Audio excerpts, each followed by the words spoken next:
સ્વામી તારા રૂપે આજ શ્રીજી મળ્યા, પ્રમુખ સ્વામીના રૂપે આજ શ્રીજી મળ્યા.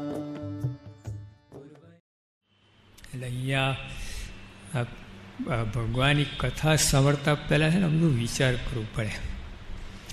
જો ગુણાતન સ્વામી કહ્યું પહેલા પ્રકારની પહેલી જ વાત કે પ્રથમ તો સર્વે સંકલ્પ પડ્યા મૂકીને, જો અહીં આવો એટલે બધું બંધ કરી દેવાનું. બધું મનમાં આમ તો બંધ કરીને આવ્યા છો, તમે દુકાન કે જે કોઈ બધું પડતું મૂકીને આવ્યા છો, પણ અહીંયા લઈને આવ્યા છો સાથે. અહીંયા બેઠા બેઠા બધું વિચાર કરે રાખે. સ્વામી કે સર્વે સંકલ્પ પડ્યા મૂકી, સર્વે કામ પડ્યા મૂકીને નથી કહેતા. કામ તો પડતા મૂકીને આવ્યા જ છો, સંકલ્પને પડતા મૂકવાના છે. એ હેરાન કરે.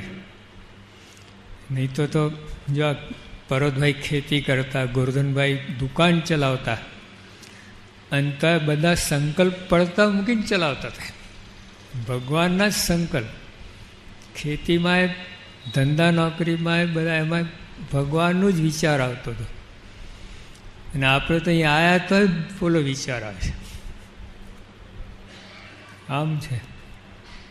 સ્વામી કહ્યું પ્રથમ તો શરીર સંકલ્પને પડ્યા મૂકીને, સંકલ્પ તો પડ્યા મૂક્યા, અહીં બેસી ગયા. અહીં આવીને પછી આમ ડાફોડિયા મારે. અહીંયા જો ઓલા સ્વામી આવે છે જોઈ લો, પછી આમ કોઈ આવે, આમ આવે. એ નહીં, પ્રથમ સર્વે સંકલ્પ પડ્યા મૂકીને એકાગ્રચિત્ત થઈને આટલું કરવું સારું કર્યું, પણ હજુ કસવાનું છે. એટલે અર્જુનને ભગવાન દ્રોણાચાર્ય પૂછ્યું ને, શું દેખાય છે? સભા અને મત્સ્ય, માછલું દેખાય. કામમાં નહીં આવે. હજુ વૃત્તિ સંકેલ. હવે ખાલી માછલું દેખાય, સભા નથી દેખાતી. હજુ વૃત્તિ સંકેલ. માથું દેખાય છે, હજુ વૃત્તિ સંકેલ. આંખ દેખાય, હવે લગાય. ખાલી આંખ દેખાય માછલીની, બીજું કાંઈ દેખાયું નહીં. તારે કર્યું.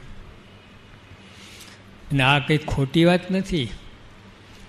જો હમણાં ઇંગ્લેન્ડમાં એક છોકરો હતો 14 વર્ષનો, અને એક ચમચી ઉપર ધ્યાન ધર્યું. એ ચમચી વળી ગઈને 2 કટકા થઈ ગયા. એ પ્રોગ્રામ ટીવી ઉપર બતાવ્યો, એમાં બીજા 14 જણે ચમચી તોડી. ટીવી ઉપર, પ્રત્યક્ષ જોયા જ નહોતા.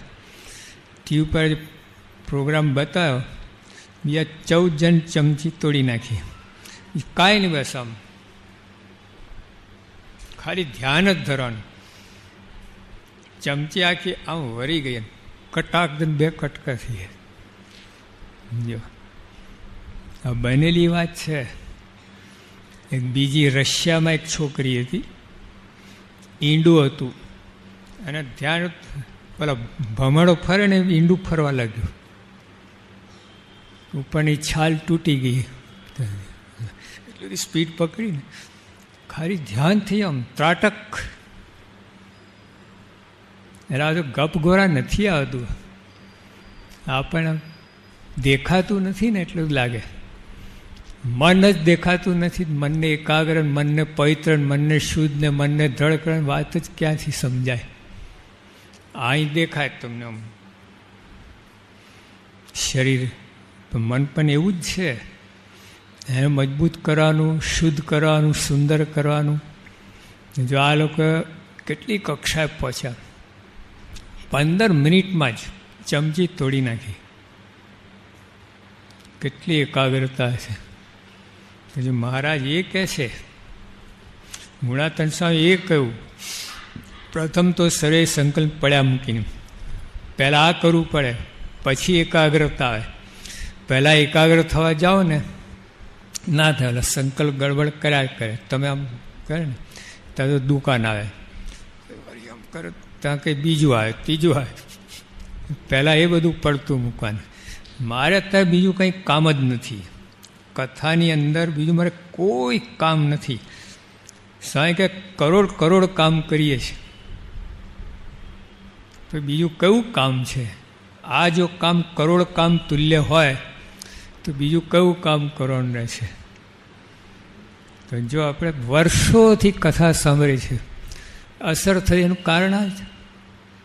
આ સૂર્ય છે ને,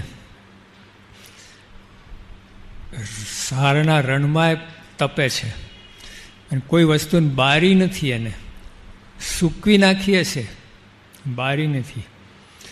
બિલોરી કાચ મૂકો વચ્ચે તો 5 મિનિટમાં ભડકો થઈ જાય. પાંદડું હોય, કાગર હોય, સળગી જાય.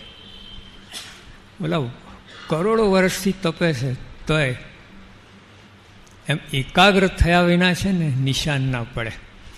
તમે એમને બેઠા કથા સાંભળો, વર્ષો સુધી સાંભળો,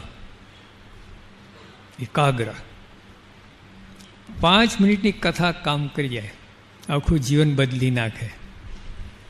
બધું ડખો ચાલ્યા જ કરે. એટલે મહારાજ સ્વામી કહ્યું કે સર્વે સંકલ્પ પડ્યા મૂકીને પહેલાં શરૂઆત એમ એકાગ્રચિત થઈને પછી આગળ કહે છે એમ સમૂહ જે સ્વામી વાતો કરે છે એને હું સાંભળું છું. જો પછી સામે કોઈ પણ હોય વક્તા, એના સામે જોશે એના દોષ જ દેખાય તમને. કોઈ કથા કરતો હશે, ઠીક છે, હવે આમ છે, આવા છે, તેવા છે, લો કથા સાંભળે છે કે શું કરે છે? એ શબ્દો તો મહારાજના છે ને. ત્યાં નાનું બાળક છે, સાંજે 4 વાગે પ્રસાદ આવે ઠાકોરજીનો, એ આપવા નીકળે તો ના પાડો, જાજા તું નાનો તારા હાથનું કોણ લે? અથવા કોઈ બીજો હોય જેનો તમને અભાવ હોય એ જ આવે. તો ત્યાં તે તો બધું ભૂલી જાઓ છો. ભગવાન પ્રસાદ છે, આ તો આ ભગવાન પ્રસાદ છે. કોઈ ગમે આપે, ગમે કથા કરે.